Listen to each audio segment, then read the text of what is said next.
మన వేదల గ్రామంలో కొలువైనటువంటి శ్రీ శ్రీ శ్రీ శ్రీ శ్రీ శ్రీ అమ్మమ్మ తల్లి తిరునాళ్ళ సందర్భంగా మనకు చక్కడావకాశం కల్పించినటువంటి కీర్తి శేషులు పోయపాటి కోటయ్య గారి జ్ఞాపకార్థంగా వారి కుమారుడు పోయపాటి వెంకటరమణ గారు, అలాగే ఏకే కన్స్ట్రక్షన్ రాయపూర్ వారి ఆధ్వర్యంలో యొక్క చక్కటి కార్యక్రమాన్ని ఏర్పాటు చేసినటువంటి కమిటీ పెద్దలందరికీ కూడా మరొకసారి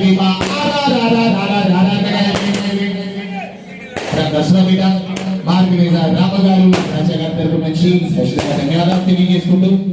కొంచెం సాంపులుగా చదువు కొంచెం అయిపోయింది